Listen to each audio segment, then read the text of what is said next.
le gosse comme titulaire et ñaari wax yu wuute mooy li mu wax ak li mu def bokkul mooy booy bi dafay revenir de blessure pour ñun nañ ko may temps ñun ñu war a jouer fii ak 10 jours. moom mu war a jouer le lendemain il le fait jouer moo ko tey. moo ko tey waaw il l'a sacrifié xam na ne booy bi amul 90 minutes il le fait démarrer un joueur qui revient de blessure. oui munoo ko démarrer loo match bu intense bu mel ni match boobu. et un percuteur. oui Assane Diao bu yotee bal bi la première pensée qu'il a c'est d'aller vers les buts. ci kanam la jëm ci kanam la jëm. oui jour boobu noonu mënul jógee blessure tey nga dugal ko mu jouer suba titulaire. il l'a fait exprès parce que xam na ne booy bi day gaañu. xam na ne booy bi day gaañu. waaw bu jouer match bi temps bi mu jouer noonu yëpp mais la blessure n'est pas encore fermée dafay ñëw en convalescence mais au moins même bu ko joué loo. oui daf koy joué loo 20 minutes bu match bi di waaj a jeex fekk l'intensité du match. réduire wàññeeku. benn mu pare defaat une autre communication daf ñoo yem parce que moom bu ko Espagne doon woo bu gaañoo sax day dem il a fait exprès de faire jouer le gosse il s'est blessé il continue à parler donc joxuñu cër respecté wul ñun suñu nation mais man li may wax mooy. oui dafa gaañu wala gaañuwul. oui day ñëw. dafay ñëw. waaw day ñëw ñu xoolal ko suñu bopp. comme ni ko Pape Thiaw defee woon lors du dernier rassemblement. ak Ismaïla Sarr defoon nañ ñu noonu. Watford. ñu ne dafa gaañu. bi mu ñëwee après dafa joué tubaab bi ñoo ko tey. Ismaël Jacobs def nañ ñu ko ñaata yoon. oui ñu ne dafa gaañu Sénégal ñu joué tey si ëllëg si mu football c'est des trucs yoo xam ne ñoom ñoo koy tey pour décourager loo ñu bàyyi jour bi ñu ne jour bu gaañu da ngay ñëw ñu xool la. donc par moment le club le staff médical peut donner des informations non avérées de fausses informations. donc Assane dafa war a ñëw ci regroupement ñun ñu xoolal ko suñu bopp ndax au bout de 2 matchs dina mun ñëwaat su fekkee nag leer nañu ne kii buñ ko téye fii. oui du ñu amal njëriñ te dañ koy gën a gaañ. oui ñu bàyyi ko mu ñu dem teel ko bàyyi mu dem le Sénégal des na yeneen match kii c'est un gamin xale la am nañ temps bu bëri ak moom nañ ko bàyyi mu dem wër choix bi yow noonu ñuy wax. oui man je prends Ousmane Sow. Ousmane Sow ngay jël. waaw Ousseynou Niang nekk joueur boo xamante ne miin na tanière bi nga bàyyi Ousseynou Niang. jël profil Ousmane profil bi. waaw profil bi lay jël. kan mooy Ousmane Sow. peut-être ñi seetaan ñu bëri bu ñu nekkee ay xale du ñu xam Cheikh Sarr bu doon joué GIA du façon Kalidou Koulibaly astafurlah Kalidou Fadiga. Khalilou Fadiga. un fin technicien. man Sow. Ouais. Je l'ai découvert il y a même pas longtemps. oui par le biais de Pa Assane laay seetaan ay vidéo am. oui si laa ko gis après ma xool ko. oui. mais potentialité bi mu am. Oui. variété bi mu am dans son jeu. pour man oui moo ëpp variété Ousseynou Niang. variété bi Ousmane Sow Sow am dans son jeu. technicité palette bi waaw palette technique wute na ak bu Ousseynou Niang bu Ousseynou Niang. waaw. en plus c'est un gaucher. pur équipe bi amul loolu le Sénégal n'a pas de milieu de côté attaquant de côté gaucher. est-ce que jàpp nga ne que rek mun na ñëw imprégné wu rapidement ci biir équipe bi. s'il n'a pas peur. su ragalul. waaw kese. ndax foofu tamit du critère boo xamante ne dina xaw a jouer. non mais loolu mënuñu ko xam tant que nekkul sur place. d'accord. de loin mënuñu xam ndax bu ñëwee dina ragal exprimer wala dina ñeme. oui mais s'il prend ses responsabilités il vient dans cette équipe. Ousmane Sow. bu duggee dootul génnaat. Ousmane Sow. waaw on avait ce problème avec Elimane quand il est au début. bi muy ñëw ñëpp naan Aliou Cissé du ko dugal. di ay bout de match. et boo ko dugalee jëloo ko ay postes yoo xam ne il n'est pas à l'aise mais quand il a joué sur son poste de prédilection tout le monde a vu que Elimane Ndiaye il se régale lui-même avant de nous régaler.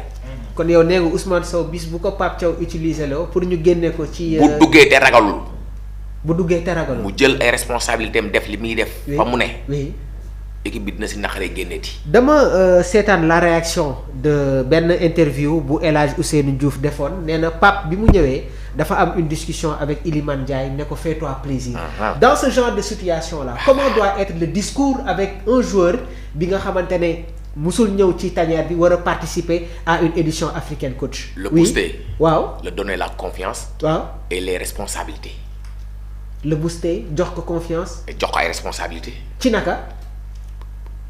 tu as ton talent. Oui. c'est pour loolu moo la fi indi neexoo ñu parce que pour dañ la fi indi kese parce que da nga rafet mais c'est ton talent qui t'a amené ici donc continue ce que tu fais dans ton club ici point et sois à l'aise.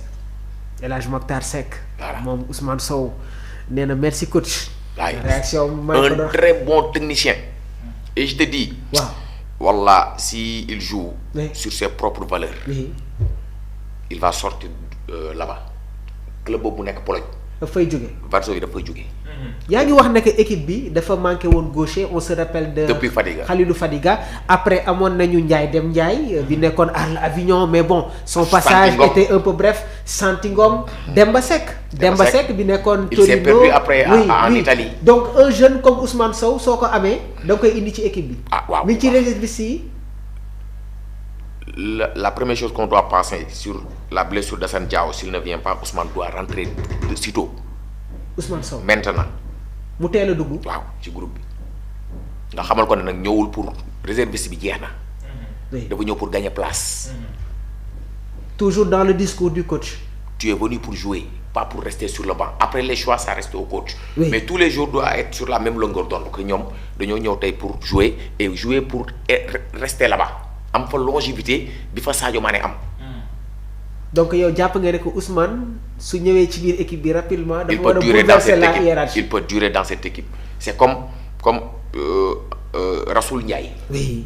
après cette Coupe d'Afrique il va intégrer cette équipe. il va intégrer cette équipe avant ñuy ñëwaat sur le cas de Rassoul dégg nga kàddu yi nga xamante ne moom la coach Ali yëkkati vraiment internautes yi ñu ngi leen di jaajëfal bu baax a baax a baax maa ngi ko doon wax Mouhamadou Mokhtar Seck depuis le début moom nee na il ne comprend pas la non convocation de Ousmane Sow la blessure de Assane Diao nan nga koy jàngatee après selon sa analyse kan moo war a nekk son remplaçant waaye coach nee na.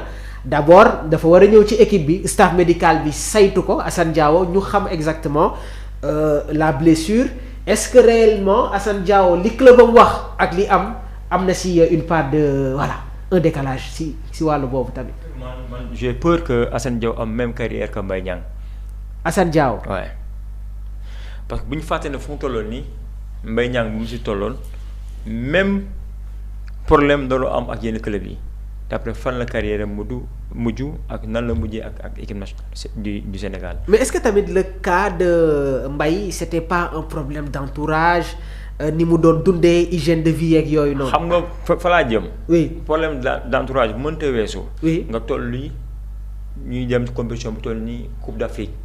bu ñu fàtte ne tey Coupe d'Afrique Sénégal. tey bokk na ci compétition yi nga xam te ne mooy compétition yi nga xam te ne moom lañ gën a suivre après mondial. même da ngay gis Coupe d'Europe.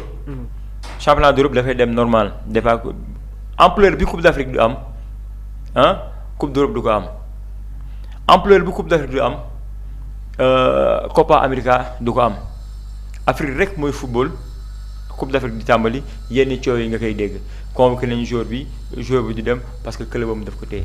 kon ñun africains yi il faut qu'on se respecte ñu d'abord ñu respecter suñu bopp ba pare mais nous on se respecte pas ñàkk respecter suñu bopp ak ñàkk gëm suñu bopp mooy waral ngay convoquer tey jour club bi ne non certes ñoom ñooy bailleurs yi ñoom ñooy fay joueurs yi mais am na loo xam ne ñun ñoo ko moomal suñu bopp mais ñun ñoo koy imposer suñu bopp bu si njëkk mooy compétition yi moment yi muy am en plein compétition championnat di am certes c'est vrai bailleur bi aussi mun la fay ay centaines de milliards nga war di dem ci benn un mois boo xam te ne moom tam daf lay soxla nga dem di ci compétition boo xam te ne des fois da ngay dem mun nga sax bañ a génn yàq ko 4 matchs yoo xam ne moom daf ko war a gagner pour nekk ci table bi bu baax am ci position bu baax loolu tamit des fois da nga koy nangul moo tax ñun africains yi foog ñu xool tamit aussi suñu planning yi nga xam ne tey. le calendrier bi nga xam ne tey dafay bañ di laale dara ak championnat ñu koy teel di jouer booy yi mën a am liberté bi nga xam ne dinañ ñëw exprimer wu seen bopp mais tamit dem ñu convoqué la nga dem di dem ci benn compétition xam ne boo ñëwee yaa ngi naan est-ce que dinaa jouer bu ñu fàtte ne joueurs yi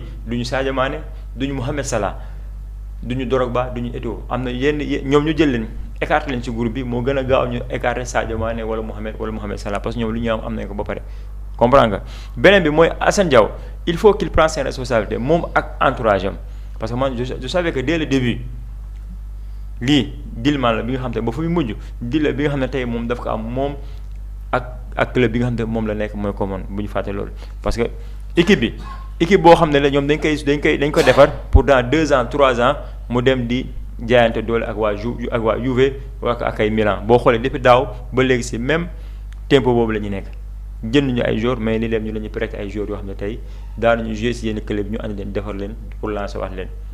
comprends nga donc moom Assane Diao il a joué combien de matchs avec l'équipe nationale du Sénégal bariwul.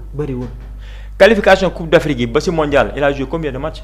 bariwul man pour man s'il vient ou bien s'il vient pas pour man du ma poser benn problème. du la poser question déedéet. d'accord benn bi mooy soit comme li ko coach waxee. oui dañ koy andi fii. oui suñu médecin saytu ko. su fekkee dafa blessé. oui ñu libéré ko. oui su fekkee blessé wu dañuy convoqué da ngay ñëw par force dafa war a ñëw il faut que ñu respecter dëkk bi il faut que joueurs yi xam ne tey Sénégal nekkul équipe bu ndaw. oui mu ñu nekk pendant 3 ans ak Aliou Cissé nekk première équipe africain ñëwaat ak Pape Thiaw nekk deuxième nekk ci tempo boobu tey wàcc ñu tey am na ay équipe européenne yoo xam ne ci classement mondial Sénégal moo leen raw booy mënuñu jox jël Sénégal fan lañ ko teg ak ci lan lañ ko teg il faut que ñu respecter ñu il faut que ñu jox ñu cër bi nga xam ne ñun Sénégal ñoom fu ñu toll ñun ñoo leen mën a may visibilité mais pas ñoom ñu may visibilité pour Sénégal parce que ñun lu ñu am ba pare Sadio Mané rek kase visibilité pour Sénégal. d'accord parce que man j'ai besoin des joueurs yoo xam ne dañuy mel ni comme Sadio Mané dañu bëgg seen dëkk. moo tax genre joueurs yu mel nii foog ñu la ñu xamal réalité dëkk bi Sénégal lan lay dund.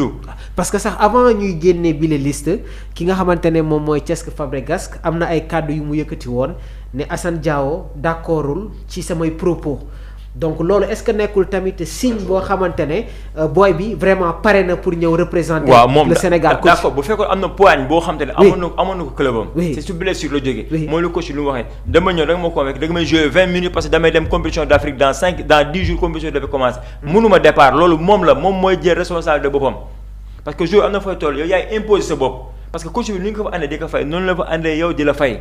am na loo xam ne yow waroon na nga ñu la koy teg su fekkee ne respecté nga dëkk bi nga xam ne fa nga jëm Sénégal ñëpp kenn du ko présenté kenn lu ko Sénégal mën a apporter moom Assane Diao mënu ko apporter Sénégal moom mooy gagné ci kaw Sénégal mais pas Sénégal di gagné ci kawam. donc am na responsable yoo xam ne moom moo koy jël boppam su fekkee ne blessé wul na ñëw rejoindre tanière bi dem di compétir ak gars yi parce que après. bu toogee fii Sénégal gagné Coupe d'Afrique Krépin lu ko gën a métti mooy def ak Sénégal compétition booy wax Sénégal di waajee dem mu blessé Coupe d'Afrique bi mu blessé Sénégal dem nekk champion d'Afrique te Krépin defoon na parcours bi yëpp ak Sénégal donc boo xam ne si lu ko gën a métti je gis genre joueur yi dañu bëgg seen dëkk mais bu ñu demee tey ba toll fii Assane Diao joué lu bëri ak Sénégal te match yu mu joué yëpp Sénégal dafa gagné te match yu mu joué je crois ak benn match la xaw ma ñaari match donc certes am na talent ñun ñëpp nangul nañ ko.